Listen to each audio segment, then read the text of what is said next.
어제 정부가 해외 직구를 규제하는 방안을 발표했습니다.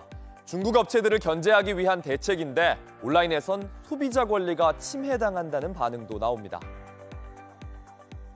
국민 안전과 건강의 위해성이 큰 해외 직구 제품은 안전 인증 없는 경우 해외 직구를 금지합니다. 여기엔 저렴한 충전 케이블이나 보조 배터리 또는 배터리가 들어간 전자제품 일부도 포함됩니다. 어린이용 제품도 KC 인증 없이는 안 되는데 취미용품인 인형이나 피겨 등도 직구가 어려워질 수 있습니다.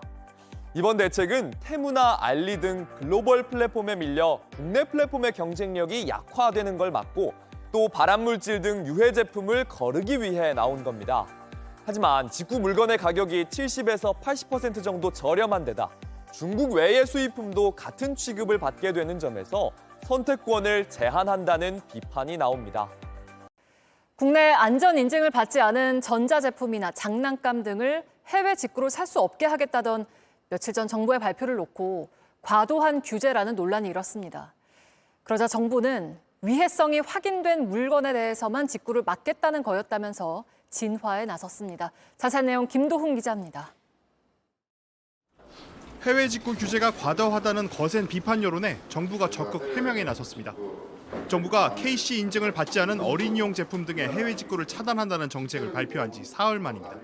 상세하고 구체적으로 좀 설명을 드렸어야 되는데 그러질 못해서 일단 이유 여부를 불문하고 국민 여러분께 혼선을 끼쳐드려서 대단히 죄송하다는 말씀 먼저 드리고 국내 안전 미인증 제품 80개 품목에 대한 직구 전면 차단은 검토조차 한 적이 없다고 했습니다. 유해 성분이 확인된 제품만 골라내 반입을 막겠다는 의미라고 강조했습니다. 발암 물질이라든가 화학 물질이 어린이 제품에서 뭐 몇백 배가 초과됐다 이런 것들이 나오지 않습니까? 이런 거를 국민들이 쓰셔서는 안 되고 그거를 본인들이 모르고 구매를 하셔서 쓰시면 안 되기 때문에 다른 국가의 인증 등 다른 대안을 인정할 가능성도 시사했습니다. KC 인증이 유일한 방법은 아니므로 앞으로 다양한 의견 수렴을 거쳐서 법률 개정 여부를 신중히 검토해 나가겠습니다. 정치권에선 비판이 잇따랐습니다. 더불어민주당은 아니면 말고식의 무책임한 국정 운영이라고 비판했고 조국 혁신단도 국민을 혼란스럽게 하는 게 국정 운영 기조냐며 꼬집었습니다. JTBC 김도훈입니다. 최근 해외 직구 규제 논란과 관련하여 한 말씀 드리겠습니다.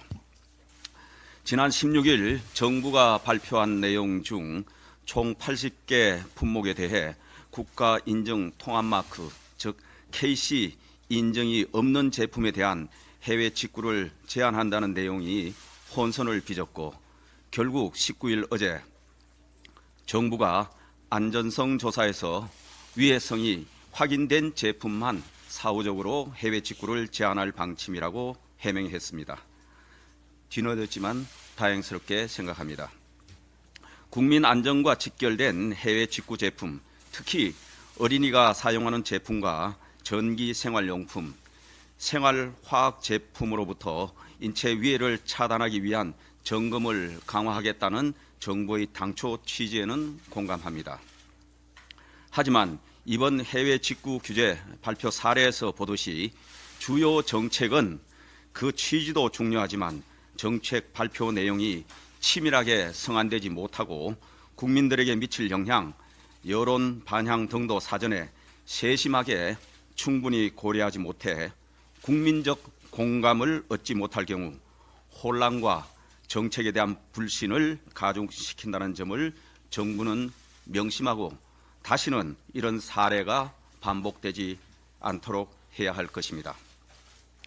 앞으로 정부 각 부처는 각종 민생 정책, 특히 국민 일상생활에 미치는 영향이 큰 주요 정책을 입안하는 과정에서 반드시 당과 사전에 충분히 협의해 줄 것을 촉구합니다.